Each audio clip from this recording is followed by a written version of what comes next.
Good morning, guys. Today is another day. Thank you, Lord, for another day and another life you give.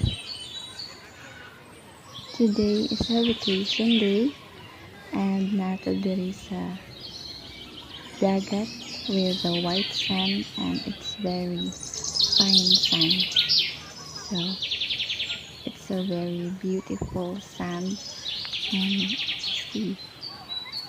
Thank you, Lord, for this beautiful view na imuhang gipa-experience amo. Thank you so much, Lord Jesus. Thank you for everything.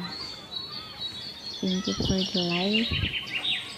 Thank you for this day. Thank you for the happiness you give.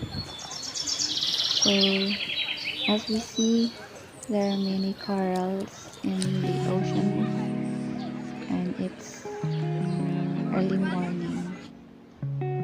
So let's make something beautiful. So for today's video, maghimo data og flowers using corals. I don't know if it is flowers nga atong himuon or mahimo siyang circle nga design. Kung gusto mahimo is maghimo lang ta og something beautiful with the corals.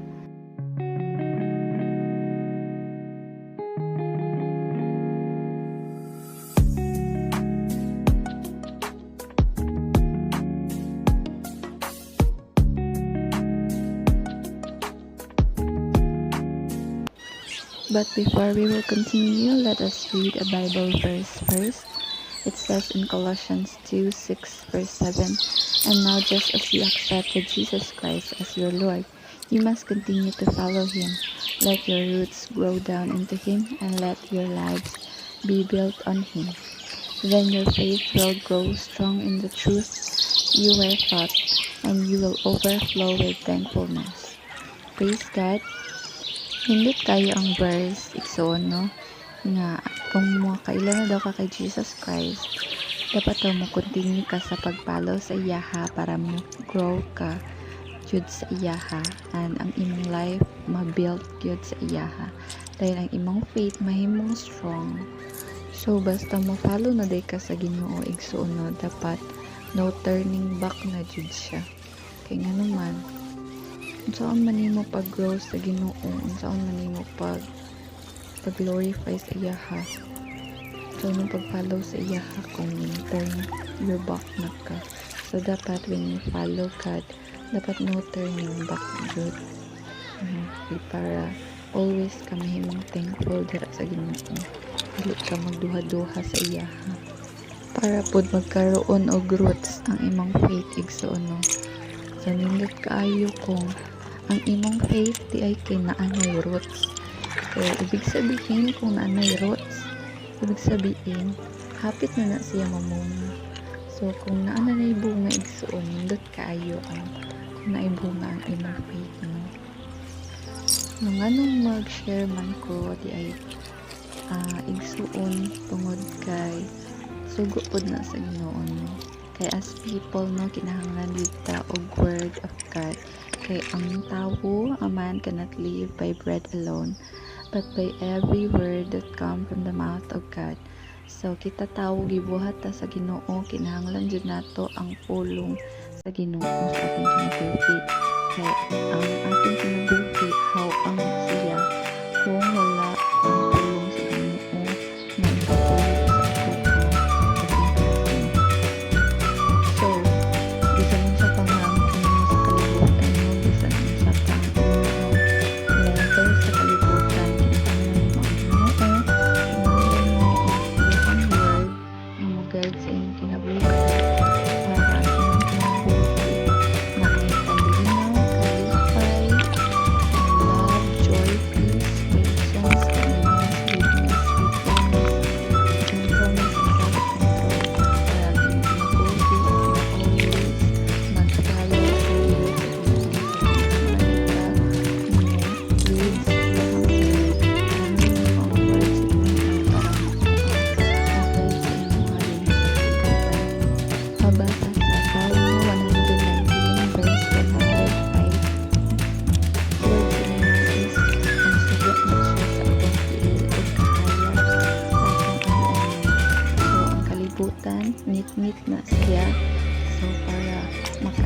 din sa kalibutan, kinahanglan nato ang word sa Ginoo.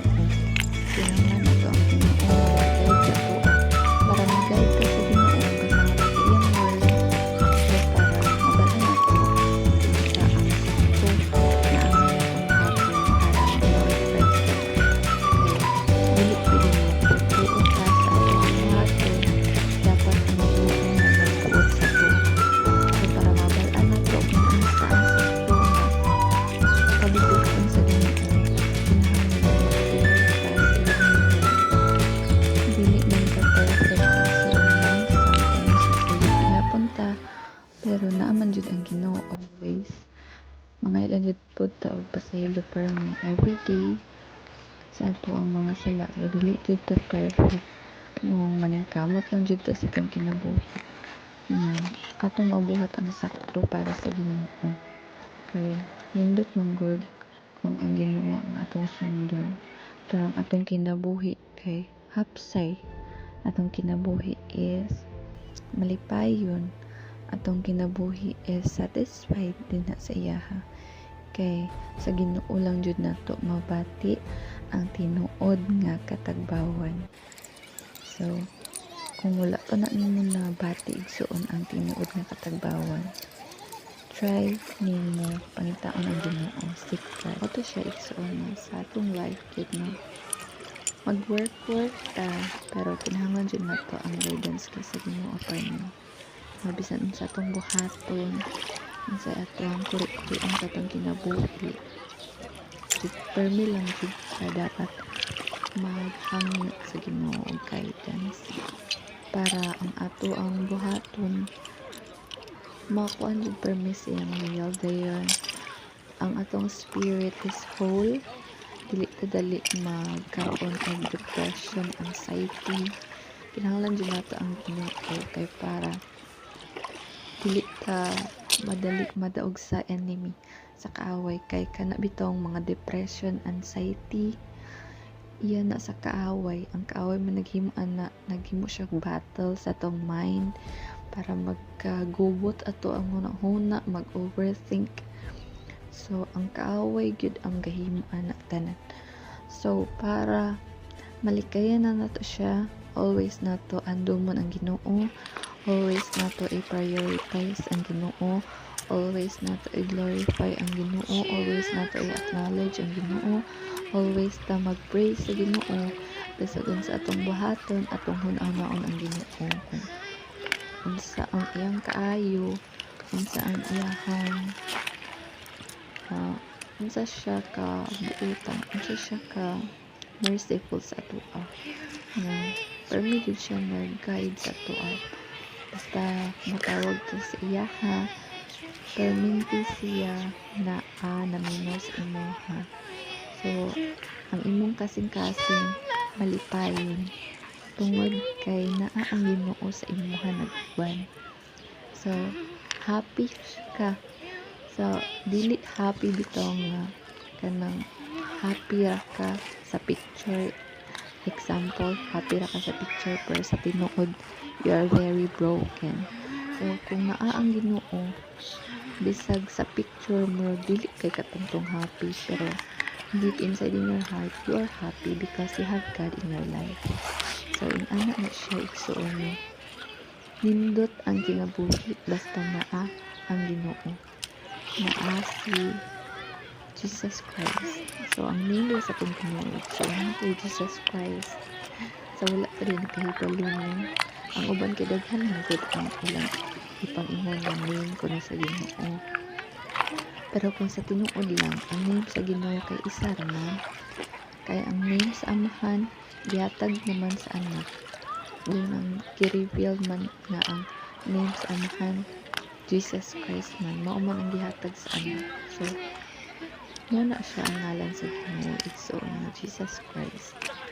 So isa ra atong Ginoo kay wala ko'y laing ngalan nga gihatag sa silong sa langit na pinaagi niini maluwas kita sa ngalan lamang jud ni Jesus Christ.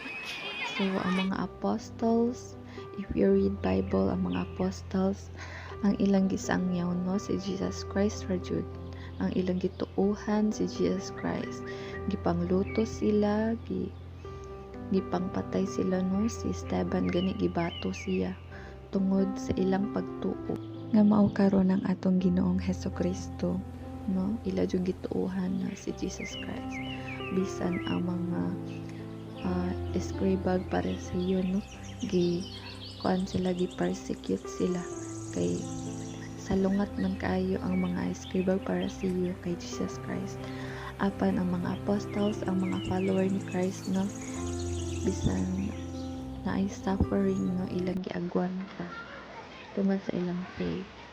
So thank you Lord sa faith nga inyong gihatag. Thank you na human na jud pod ang atong gihimo. And thank you so much for watching. And I hope na na-enjoy niyo ang mga video and I hope and pray na naasad niyo yung learn sa ako ang mag-share about sa atong Ginoo ug sa iyang ngalan ug sa siya na dapat nato isip siya sa atohang kinabuhi para magmalipayon ta sa atong kinabuhi and para sa iyang pagbalik makakuyog ta sa iyaha ug sa ginhataan kay naay ginhalaan giandam atong Ginoo so no kaning kalibutan dili ini mao ang atong puloy-anan ang atong puloy-anan naa sa langit igsuon giandam dito sa atong amahan. So we hope and pray na sa pagbalik sa Ginoo Lord makuyog ta og apil. Thank you so much for watching igsuon. See you in my next video and always seek you first the kingdom of God and his righteousness and all the things shall be added unto you. Always keep your faith strong and always fight the good fight of faith. Thank you so much. God bless and bye bye.